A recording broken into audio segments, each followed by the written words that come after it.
Have you ever heard of the man called the Great River of Blood? A leader who defied the mighty Shaka Zulu and forged a new nation from the chaos of 19th century Southern Africa? This is the story of Mzilikazi, the founder of the Endebel Kingdom. Our journey begins not with him, but with his father, Machibani, the chief of the Kamalo clan. The Kamalo were a relatively small group, living under the shadow of the powerful Ndwandwe Confederacy, led by the formidable King Zwide. It was Zwide who, in a brutal act of consolidation, had Machibani executed. This single act of violence would ignite a fire in the heart of Machibani's young son, Mzilikazi, setting him on a path of vengeance, ambition, and nation-building that would reshape the entire region. Born around the year 1790 in what is now Zululand, Mzilikazi grew up during a time of immense turmoil and change. The old ways were crumbling, and new, powerful military states were rising. After his father's death, Mzilikazi, seeking to survive and avenge his clan, strategically allied himself with the most powerful man in the region, Shaka, the king of the Zulu. Shaka, recognizing Mzilikazi's military talent and fierce determination, made him a general in his formidable army. For a time, Mzilikazi served Shaka loyally, leading his Kamalo regiments on successful raids and campaigns. He learned Shaka's revolutionary military tactics, the strict discipline, the iconic short stabbing spear, the ikla, and the fearsome buffalo horns formation. He became one of Shaka's most trusted commanders, a rising star in the Zulu kingdom. But Mzilikazi was no mere subordinate. He was a chief in his own right, with a burning ambition that could not be contained. The turning point came after a successful raid against a neighboring Sutu clan. As was tradition, a portion of the captured cattle was owed to King Shaka as tribute. But Mzilikazi, emboldened by his success and perhaps seeing an opportunity to assert his independence, decided to keep the entire herd for his own people, the Kamalo. This was a direct and unforgivable act of defiance. When Shaka heard of this betrayal, his rage was immense. He dispatched an army to punish his insubordinate general. Mzilikazi knew he couldn't win a direct confrontation with the full might of the Zulu Empire. Instead of facing certain death, he made a fateful choice.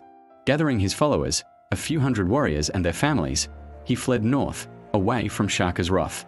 This was the beginning of an epic migration, a desperate flight that would become a legendary journey of conquest and creation. This period is known as the Mefeking, or the Crushing, a time of widespread chaos, warfare, and mass migration across southern Africa. Mzilikazi and his small band of Kamalo followers were not just fleeing, they were fighting for their very survival. They moved through the Highveld of the Transvaal, a region teeming with different clans and tribes. As they traveled, they fought, conquered, and, crucially, absorbed. Mzilikazi used the military tactics he had learned from Shaka to devastating effect. He defeated clan after clan, but instead of simply destroying them, he integrated the survivors, especially the young men and women, into his growing community. The men became warriors in his regiments, and the women became wives, binding these new people to the Kamalo core through kinship. Through this process of assimilation, a new identity was forged. They were no longer just the Kamalo, they were becoming the Amarendebel, the people of the long shields. They established several temporary capitals, including Mlalandlela, as their power and numbers grew. For nearly 2 decades, Mzilikazi carved out a powerful kingdom in the Transvaal, becoming a dominant force in the region. But peace was fleeting. The Endebel faced new threats from all sides, from encroaching Griqua commandos, the Kora, and most significantly, the Voortrekkers, Dutch-speaking settlers moving inland from the Cape Colony. After a series of brutal clashes, particularly the Battle of Wekop in 1836, Mzilikazi realized his position in the Transvaal was no longer tenable. Once again, he led his people on a great migration, this time further north, across the Limpopo River. During this perilous journey, the Endebel nation split into 2 groups to find a suitable new home. Mzilikazi led one group, while another was guided by a trusted Nduna, or chief. The king's party endured a long and arduous journey, disappearing into the vast, unknown territories of Central Africa for nearly 2 years. They explored as far north as modern-day Zambia, searching for a land free from their enemies. During this long absence, a crisis erupted within the group that had remained behind. Believing Mzilikazi was dead, a faction of influential chiefs, the Izinduna, made a momentous decision. To preserve the royal line and the stability of the nation, they installed Mzilikazi's firstborn son and designated heir, Kulamane, as the new king. This was done in accordance with tradition, meant to save the kingdom from falling into chaos without a leader. However, Mzilikazi was very much alive. When he finally returned in 1840, he was met with the shocking news that his own son was on the throne. To Mzilikazi, this was the ultimate act of treason. The confrontation that followed is one of the most tragic episodes in Ndebele history. Feeling his authority had been challenged, Mzilikazi acted swiftly and ruthlessly. The chiefs who had orchestrated the premature coronation were executed. The fate of Kulamane himself is shrouded in conflicting accounts. Some say he was executed along with the chiefs, while others believe he was banished and escaped south. Whatever the truth, the incident left a deep scar on the nation and demonstrated the absolute nature of Mzilikazi's power.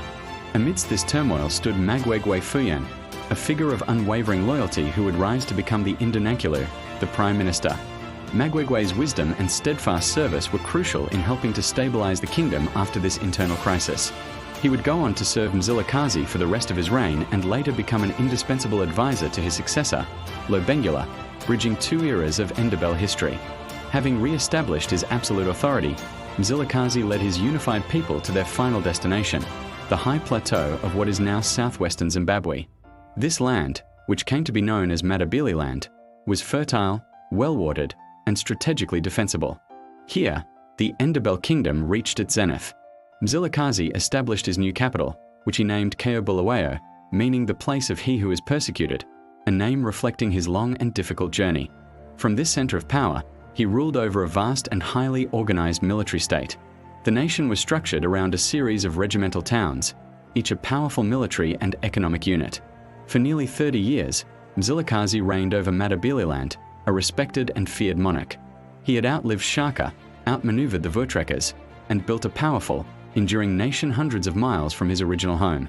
In September 1868, after a long and eventful life, the great King Mzilikazi passed away. His death was mourned throughout the kingdom.